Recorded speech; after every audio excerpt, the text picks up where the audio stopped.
You breathe thousands of times a day without thinking about it. But the moment you pick up a load, or hang from a bar, or lower yourself into a push-up, your breathing pattern stops being automatic background noise and starts being one of the most important mechanical variables in your entire training session. Most people breathe wrong during exercise. Not slightly wrong, fundamentally wrong, and it's costing them stability, strength, and joint safety on every single rep they perform. Here's what bad breathing technique actually does to your lifts, and what correct breathing looks like under load. 1. Breathing and spinal stability are the same system. This is the part most people never learn. Your spine does not stabilize itself. It's stabilized by pressure, specifically intra-abdominal pressure generated by your diaphragm, your pelvic floor, your transverse abdominis, and your multifidus working together as a hydraulic system.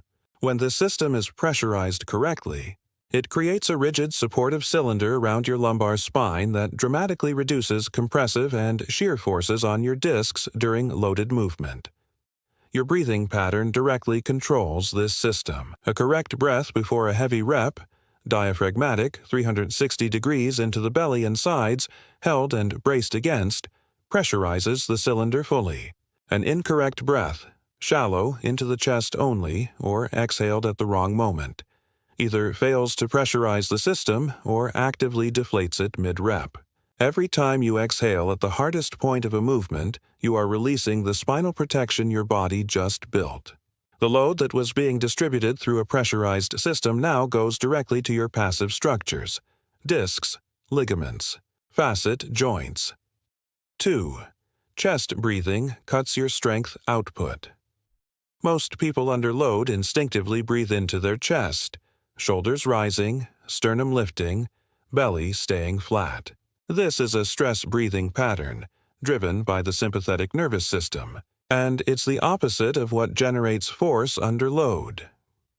Chest breathing engages your accessory breathing muscles, scalens, sternocleidomastoid, upper trapezius, instead of your primary breathing muscle, the diaphragm. These accessory muscles were designed for emergency oxygen demand, not for spinal stabilization during loaded movement. When they're doing the breathing work, the diaphragm is not doing its stabilization work. The hydraulic cylinder is not pressurized, and your force output drops. Research on bracing and strength consistently shows that proper diaphragmatic bracing before a maximal effort increases force output, measurably compared to chest breathing or no bracing. The mechanism is simple. A stable spine transmits force more efficiently than an unstable one. If your spine is bending under load because your hydraulic system isn't pressurized, energy is being lost to spinal movement instead of being transferred to the bar, the ring, or the pull-up rep. 3. Exhaling during the hardest part of the rep is the most common mistake.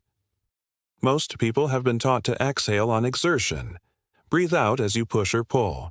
This cue exists and has some application in light, high-rep training where intra-abdominal pressure demand is low. In any movement that involves significant load, a challenging body weight movement, or a position where spinal stability is critical, exhaling on exertion is exactly wrong. When you exhale during the concentric phase of a heavy movement, the push-up descent, the pull-up pull, the dip lockout, you are releasing intra-abdominal pressure at the precise moment the spinal load is highest. The protective cylinder deflates. The lumbar spine loses its rigid support.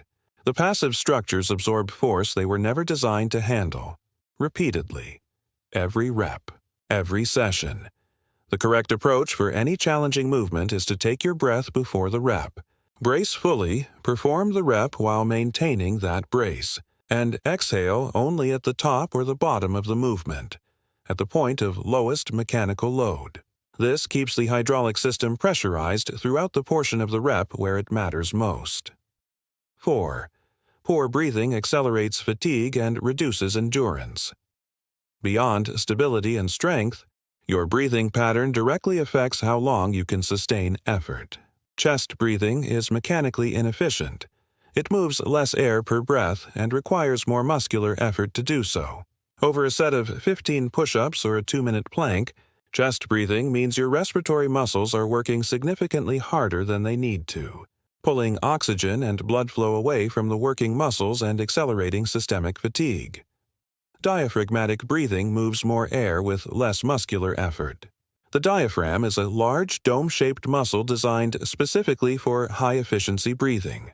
When it's working correctly, breathing costs less energy, more oxygen reaches the working muscles, carbon dioxide is cleared more efficiently, and fatigue accumulates more slowly. In endurance-dependent bodyweight training, high-rep sets, circuit work, skill practice, the difference between chest breathing and diaphragmatic breathing in terms of how long you can sustain quality effort is significant and measurable.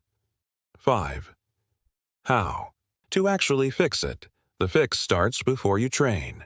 Lie on your back. Place one hand on your chest and one on your belly. Breathe in. If your chest hand rises first, you're a chest breather. Practice until only the belly hand moves. That's diaphragmatic breathing. 5 minutes daily for 2 weeks will rewire the pattern, then apply it to training. Before every challenging set, one breath in, 360 degrees into belly and sides. Brace the entire trunk as if bracing for impact. Hold through the rep. Exhale only at the lowest load point. Do this every set until it becomes automatic. It will become automatic faster than you think, because the body responds to better mechanics with better performance, and that feedback loop is strong. Your breath is the foundation every rep is built on. Build it wrong, and everything above it is compromised. Build it right, and the strength you've been chasing has a stable platform to express itself from. Fitness doesn't need more influencers selling shortcuts. It needs better explanations. If this video helped you understand the science behind bodyweight training, hit like, subscribe to Iron Monk, and comment below with a fitness claim you've heard that doesn't hold up under scrutiny.